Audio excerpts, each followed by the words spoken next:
नमस्कार साथियों, स्वागत है आप सभी का आपकी अपनी पाठशाला पर। दुनिया में आ चुका है एक और वायरस और इस बार जो वायरस है वो पहले भी दुनिया में कहर मचा चुका है, जिसके चलते WHO के द्वारा अपनी तरफ से पेंडेमिक की एडवाइजरी जारी कर दी गई है। इस हेल्थ एडवाइजरी के मायने क्या हैं? क्या यह वायरस कोविड जितना खतरनाक है या स्वाइन फ्लू जितना घातक, या फिर इन वायरसेस के आने का यही समय क्यों हो रहा है? कौन सा वायरस है इबोला, क्या कर रहा है? सारी बातें आज के सेशन में डिटेल से जानेंगे, क्योंकि अफ्रीका के देश कॉन्गो के अंदर इस समय के हालात तस्वीरों से समझे जा सकते हैं, क्योंकि डेमोक्रेटिक रिपब्लिक कॉन्गो में 134 से ज्यादा मौतें अभी तक हो चुकी हैं। WHO ने 600 से अधिक केसेस की जानकारी दी है। लगातार इबोला के कारण लोगों के मरने के ऊपर जानकारियां दी जा रही हैं। इसी के चलते हुए WHO के द्वारा इमरजेंसी जारी कर दी गई है। इमरजेंसी के साथ साथ भारत ने भी हेल्थ एडवाइजरी को ध्यान में रखते हुए अफ्रीका के साथ होने जा रही हमारी जो मीटिंग है वो रद्द कर दी है। असल में इंडिया अफ्रीका के फोरम की 4th मीटिंग हो रही थी, जिसे भारत ने फिलहाल के लिए स्थगित कर दिया है। India Africa forum summit postponed in wake of Ebola virus outbreak. आप सबने कुछ समय के दौरान बहुत सारे वायरसेस को इस समय सुर्खियों में आते देखा है। फिलहाल इन वायरसेस के हाल, प्रभाव, इनकी चर्चा आप और हम कर रहे हैं। साथियों, इनका और डिटेल में अध्ययन करेंगे, जानेंगे क्या कुछ हो सकता है, भारत के लिए कितना खतरनाक है, दुनिया में इसकी क्या व्यापकता है, अमेरिका के द्वारा सिटीजन्स को किस तरह से सारी एडवाइजरी जारी की जा रही हैं। चलिए शुरू करते हैं, लेकिन उससे पहले याद दिला दें कि इन गर्मियों की छुट्टी में अपने बच्चों को अपने घर के साथ, बड़े वयस्कों के साथ, घर के जो सम्मानीय हमारे जो बुजुर्ग हैं उनके साथ में अगर आप सिखाना चाहते हैं AI के यूजेस, तो हमारी क्लासेस चल रही हैं। लिंक कमेंट बॉक्स में पिन है, जाकर कोर्स एनरोल कराइए। 1 साल की वैधता के साथ वहां पर कोर्स उपलब्ध है, अभी जाकर के तुरंत ज्वाइन कर लीजिए। आइए साथियों, आगे बढ़ते हैं। क्लासेस लाइव हैं और शाम 5 बजे लाइव हो रही हैं, ठीक है। हाँ जी, एक हमारा डिप्लोमेटिक डेस्क का सेशन जा चुका है, आप उसे अवश्य सुनिएगा, अंकित इंस्पायर इंडिया पर उपलब्ध है।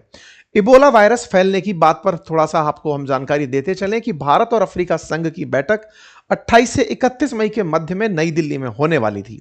भारत और अफ्रीका मंच की यह 4th बैठक होने वाली थी, इसे रद्द कर दिया गया है। इंडिया अफ्रीका जो फोरम समिट है, इस समिट का होना अपने आप में भारत को अफ्रीकी यूनियन के साथ, अफ्रीकी देशों के साथ जोड़ने के लिए, लगभग 55 से अधिक पार्टनर्स इसके अंदर हमारे साथ जुड़ते हैं। हमने फिलहाल उसे रद्द कर दिया है और ये जॉइंट प्रेस रिलीज दिया है। ये 28 से 31 मई को होने वाली बैठक थी। इससे आप समझ सकते हैं कि अफ्रीका से ये बीमारी दुनिया के जिन भी शहरों में जा सकती है, उनकी जिन भी देशों में जा सकती है, उनमें कंसर्न है। इंपॉर्टेंस मतलब इसके लिए लगातार कम्युनिकेशन डायरेक्टरेट के द्वारा जारी की जा रही हैं। इंडिया अफ्रीका फोरम के बारे में मैं आपको बताऊं तो ये 2008 में स्थापित हुआ था।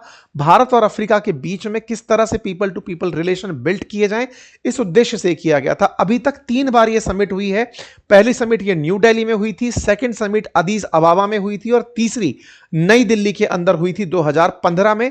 पहले ही ये बहुत दिनों बाद समिट होती है। इस समिट के अंदर इंडिया और अफ्रीकी कंट्रीज आपस में मिलकर के व्यूज एक्सचेंज करते हैं।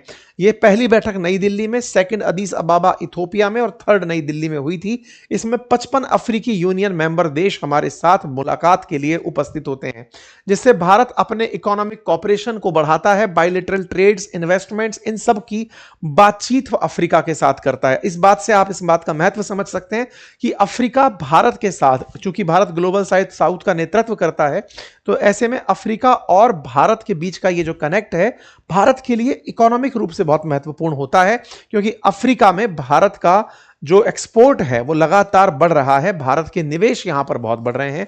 भारत की बहुत सी कंपनी अफ्रीका के अंदर काम कर रही हैं। ऐसे में भारत और अफ्रीका के बीच के जो संबंध हैं, उनका बहुत अच्छे से बढ़ते रहना जरूरी है। अब आप इससे समझिए कि हमने इस बीमारी के चलते उस मीटिंग को कैंसिल किया है, अर्थात भारत हेल्थ प्रायोरिटी में इस घटना को कंसीडर कर रहा है। इसका मतलब बात बड़ी है, ठीक है। फिलहाल के लिए दिल्ली एयरपोर्ट ने भी स्क्रीनिंग टाइट कर दी है और इन देशों से, विशेष रूप से कॉन्गो से, युगांडा से और साउथ सूडान से अगर कोई भारत आ रहा है तो उनकी ज्यादा जांच की जा रही है, सख्ती से परखा जा रहा है कि कोई अपने साथ में यह वायरस बीमारी लेकर ना आ जाए। चूंकि डेमोक्रेटिक रिपब्लिक ऑफ कांगो में 136 से ज्यादा लोगों की मौत हो चुकी है, इसलिए यह बात ज्यादा चिंता की है। तो देखो, यह रहा DRC, democratic Republic of Congo, जो कि स्थित है इक्वेटर के ऊपर। आप अगर इसे देखें तो यहां पर DRC में इस तरह की घटना आउटब्रेक हुई है। जो वायरस का वेरिएंट बाहर निकला है उसका नाम बूंदी बुगियो है। असल में वो युगांडा के एक शहर के नाम के ऊपर उसका नाम रखा गया है। तो इस प्रकार से इस डीआरसी के अंदर अभी तक 136 लोगों की मौत हो चुकी है। कांगो और युगांडा के अंदर इस बूंदी बुगियो के ही सारे के सारे वो केसेस निकल कर आ रहे हैं। यहां पर ये आपके सामने डीआरसी रहा और इसके अंदर इतूड़ी में फिलहाल के लिए इस वाले केस का सबसे पहला मामला उजागर हुआ है। अगर आप देशों को मैप पर देखेंगे तो आप समझ पाएंगे इस तरीके से यहां पर मध्य में बिल्कुल इस जगह मतलब डीआरसी के अंदर इतूड़ी नामक शहर से इसका फिलहाल इस बार का ओरिजिन देखा गया है। इस इतूड़ी प्रोविंस के अंदर सबसे ज्यादा केसेस और रिपोर्ट्स दर्ज की गई हैं। जो लोग मर रहे हैं उन्हें ब्यूरी सीधा पुलिस मतलब जो हेल्थ इमरजेंसी के लिए जो जिम्मेदार लोग हैं हॉस्पिटल्स हैं वो सीधा उन्हें बरीड कर दे रहे हैं। परिवारजनों को उन्हें नहीं सौंपा जा रहा है। इसके चलते परिवारजनों में आक्रोश है। आक्रोश के चलते उन लोगों ने हेल्थ के लिए लगे हुए जो कैंप हैं उन तक में आग लगा दी कि आप हमारे लोगों को क्यों नहीं दे रहे हैं। असल मायने में यह वायरस डेड बॉडीज के संपर्क में आने से भी फैल रहा है। इसके चलते जो लोग हैं वो समझ नहीं पा रहे हैं और उसके चलते इस तरह की घटनाएं आउटब्रेक हो रही हैं। लगातार इस क्षेत्र में बहुत ज्यादा प्रकार से जांच चल रही है, स्क्रीनिंग चल रही है। अब थोड़ा सा वायरस के बारे में भी जान लीजिए साथियों। अगर हम इस वायरस की बात करें तो बहुत छोटू सा दिखने वाला मतलब माइक्रोस्कोप से देखा जा सकने वाला वायरस है। जीवित नहीं रह सकता ना ही बढ़ सकता, लेकिन इसे जितनी जीवित कोशिकाएं मिलती हैं उनमें जाकर ये सक्रिय हो जाता है। वायरस की यही नेचर होती है, मतलब जब शरीर मिला तो सक्रिय, अदरवाइज पड़े हुए हैं, मतलब अजर अमर टाइप से ये रहते हैं। इनके चलते फीचर बिल्कुल वैसे ही हैं जैसे अन्य वायरसेस के होते हैं। वायरस जो इबोला है इसकी 1976 में पहली बार डीआरसी में पुष्टि हुई थी। एक रिवर है डीआरसी के अंदर, इबोला रिवर, उसके आसपास के क्षेत्र में, इसलिए इसका नाम इबोला वायरस रख दिया गया था। जहां तक बात हो इसके फैलने की तो इसको विशेष रूप से चमगादड़ के द्वारा फैलता हुआ पाया गया। असल में क्या है ना, चमगादड़ एक ऐसा स्तनधारी पक्षी है जिस पक्षी के शरीर में बहुत से वायरस होते हैं, लेकिन ये वायरसेस इसे नुकसान नहीं पहुंचाते। लेकिन यदि ये वायरस रखने वाला पक्षी किसी फल को खाता है, उस फल में वो वायरस ट्रांसफर हो जाते हैं और वहां से ये जूनोटिक डिजीज बनकर जीव से जीव में ट्रांसफर होती चली जाती है। मतलब वायरसेस का जंप होने लगता है, एक से दूसरे में वायरसेस ट्रांसफर होने लगते हैं। तो जानवर, खासतौर से फल खाने वालों में इबोला वायरस हवा पानी के माध्यम से फैलता हुआ पहुंचता है। संक्रमण के अंदर छींक से, थूक से नहीं फैलता, लेकिन बताया जाता है कि संक्रमित व्यक्ति के खून, उल्टी, मल, पेशाब, लार और पसीने के संपर्क में आने से, हवा के माध्यम से नहीं फैल रहा है, संपर्क में आने से फैल रहा है। संक्रमित कपड़े, बिस्तर, सुई, मेडिकल उपकरण छूने से, संक्रमित जंगली जानवरों के संपर्क में आने से और अंतिम संस्कार के दौरान संक्रमित शवों के संपर्क में आने से यह फैलता है। लेकिन हवा से यह तेजी से नहीं फैलता, जैसे कोविड फैलता था या फ्लू फैलता था वैसे नहीं फैलता। इसके 3 वेरिएंट्स हैं, एक का नाम जायरे है, एक का नाम सूडान है और एक का नाम बूंदी बुगियो है। शहरों के नाम पर रखे गए।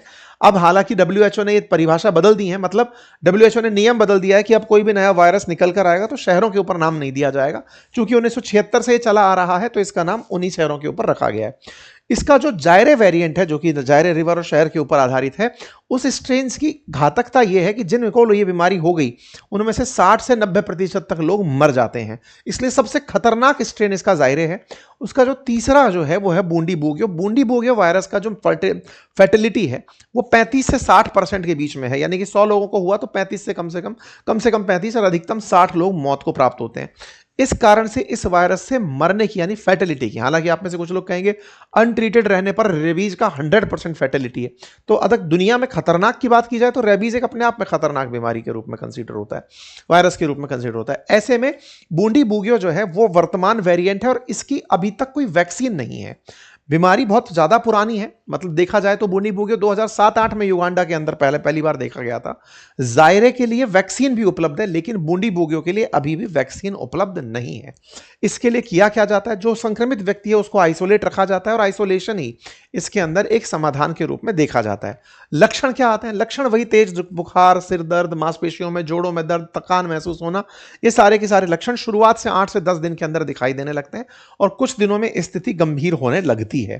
मुख्य लक्षण जैसे एक वायरस के फ्लू टाइप से लक्षण शुरू होते हैं, लेकिन धीरे धीरे फिर पेट दर्द, मांसपेशियों में दर्द, गले में खराश होने लगता है, धीरे धीरे शरीर पर रैशेस बनने लगते हैं, स्किन रैशेस आने लगते हैं, अंदरूनी और बाहरी ब्लीडिंग होने लगती है। तमाम फीचर्स, सर दर्द, sore throat, fever, muscle pain और डायरिया, ये सारे फीचर्स धीरे धीरे आने लगते हैं।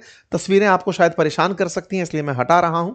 इबोला की अगर वैक्सीन की बात की जाए तो जायरे की वैक्सीन मौजूद है, जो मैंने आपसे कहा। इसकी वैक्सीन का नाम अरवेडो वैक्सीन है, लेकिन वो बॉडी बूंगियों पे लगती नहीं है।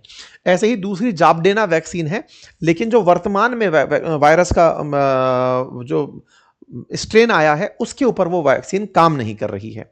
ट्रीटमेंट क्या है? फ्लूड फॉर डिहाइड्रेशन रखें, मेडिसिन फॉर फीवर के लिए जो आवश्यक होती हैं वो चीजें रखती हैं। इसको लेकर के देशों में तैयारियां चलती रहती हैं। हाथों का साफ रखना, मास्क का उपयोग करना, किसी के संपर्क में आने से बचना, लक्षण दिखे तो डॉक्टर को दिखाना, खाना अच्छे से पका के खाना, कच्चा मांस ना खाना, ये सारी चीजें हैं।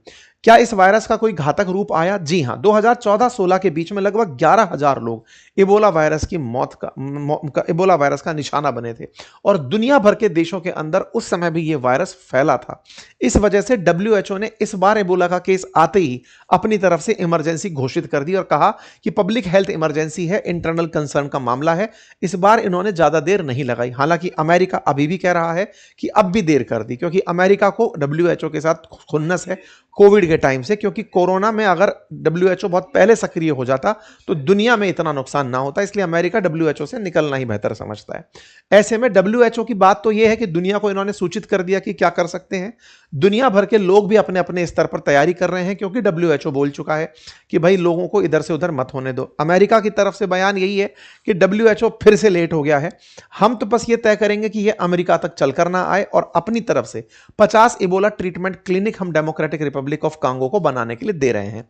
यह मार्को रूबियो का बयान है, अमेरिकी विदेश मंत्री का बयान कंसीडर किया जाए। रही बात भारत की, तो भारत क्या कर रहा है? भारत ने बचाव के लिए पहले ही तैयारियां शुरू कर दी हैं। केंद्रीय स्वास्थ्य सचिव जो है पुण्य सलिल श्रीवास्तव, उनकी अध्यक्षता में सभी राज्यों और केंद्र शासित प्रदेशों के साथ वार्ता और सचिवों के साथ बातचीत आयोजित की जा चुकी है। उन्हें लक्षण बताए जा चुके हैं। एयरपोर्ट्स पर स्क्रीनिंग चल रही है। ऐसी स्थिति बनते ही उसे कंट्रोल करने के लिए पहले ही तैयारियां कर ली गई हैं। सचिवों के पास जानकारियां ऑलरेडी ट्रांसफर हो चुकी हैं। एडवाइजरी ट्रैवलर्स के लिए जारी की जा चुकी हैं। WHO की एडवाइजरी को सभी के साथ साझा किया जा रहा है। और सबसे इंपॉर्टेंट, जब हम इस बात के लिए कंसर्न रखते हैं, तभी हमने इंडिया और अफ्रीका के बीच की जो समिट है वो तक हमने इसके चलते रद्द कर दी है। क्या फिलहाल हमें चिंतित होने की आवश्यकता है? नहीं। लेकिन 2014 में एक केस भारत के अंदर इबोला का आया था, तो यह तो नहीं कहा जा सकता कि भारत में फिर नहीं आ सकता। इसलिए हमारे लिए सुरक्षा ही बचाव है। ठीक है साहब, उम्मीद है आप सभी को यह जानकारी समझ आई होगी। चिंतित होने की आवश्यकता नहीं है। सूचना है, सूचना को सूचना की तरह लें, सतर्क रहें, लोगों से इसे साझा करें। फिलहाल के लिए इतना ही, अपना ख्याल रखें।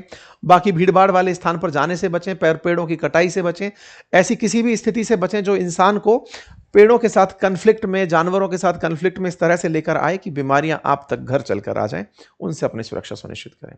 बाकी AI की लाइव क्लासेस के लिए लिंक कमेंट बॉक्स में पिन किया हुआ है, अभी जाइए और ज्वाइन करिए और बच्चों को और खुद को अपडेट करिए कि AI का यूज कैसे किया जा सकता है। धन्यवाद।